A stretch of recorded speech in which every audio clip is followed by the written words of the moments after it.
Seguindo aqui nos crimes contra a fé pública, agora nós vamos estudar o crime de adulteração de sinal identificador de veículo automotor, lá no artigo 311 do nosso Código Penal. Vamos ver o que é que diz.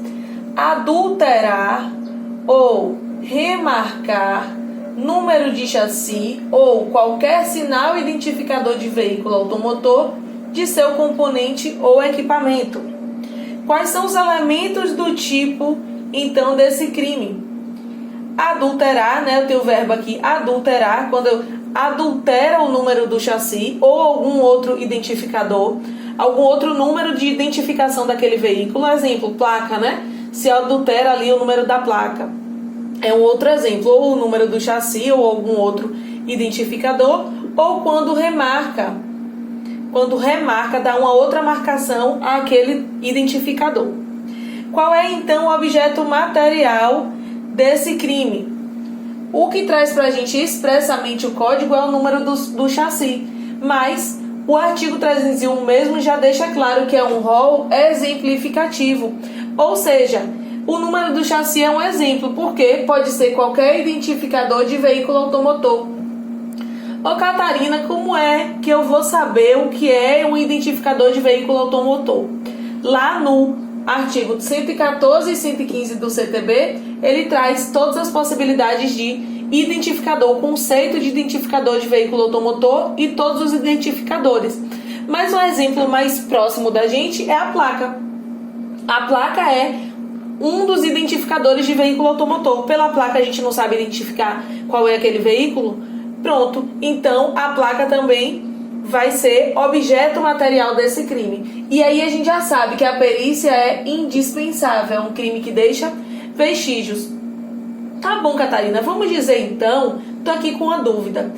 Se essa adulteração ou remarcação for grosseira, a pessoa fez lá de forma grosseira e um homem médio consegue ver que é falsificado, que foi adulterado ali, incorre nesse crime? Não, né?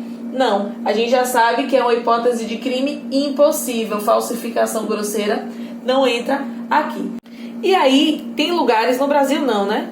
No Brasil não acontece isso não. Fora daqui, em um lugar bem distante, é comum que a pessoa use fita adesiva na placa, aquela fita adesiva preta, para forjar o número da placa. Porque, vamos dizer, é um lugar que tem rodízio.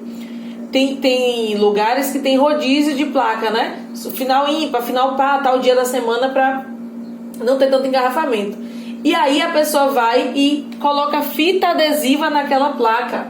Ou ainda quer passar pelo radar, não quer tomar multa, e aí bota fita adesiva na placa para mudar, alterar aquele número. Nesse caso, cabe ou não, enseja ou não esse crime? Aí a gente tem uma divergência. A doutrina majoritária vai dizer que isso é possibilidade de falsificação grosseira.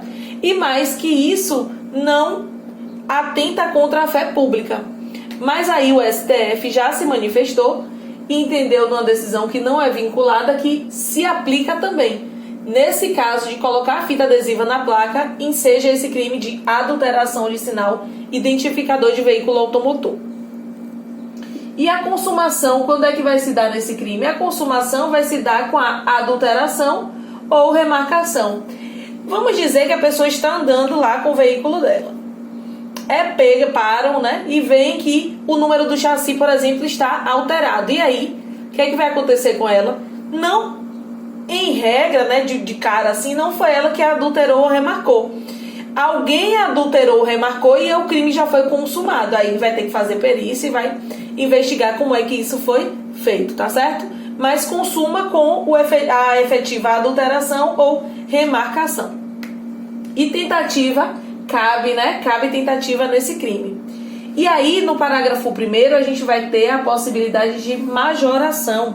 Vamos ter a forma majorada, que é quando essa adulteração ou remarcação é feita por funcionário público. Por funcionário público. E basta ele ser funcionário público? Não.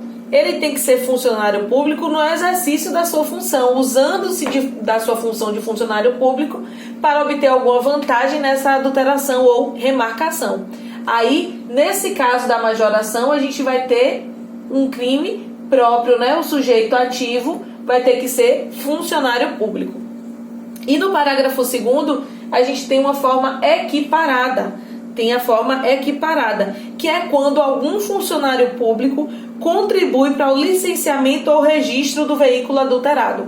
Quando o funcionário público contribui, a gente vai ter aqui uma equiparação e também, diferente do caput, no caput a gente tem um crime comum, né? Qualquer pessoa pode ser sujeito ativo e o sujeito passivo vai ser a coletividade ou algum eventual lesado pela conduta.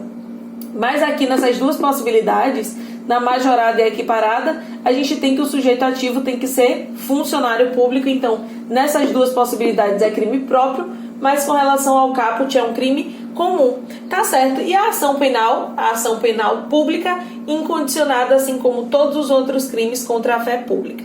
Tá certo? Com isso, finalizamos o crime de adulteração de sinal identificador de veículo automotor. Sigam comigo que nós vamos estudar no próximo vídeo o último crime contra a fé pública.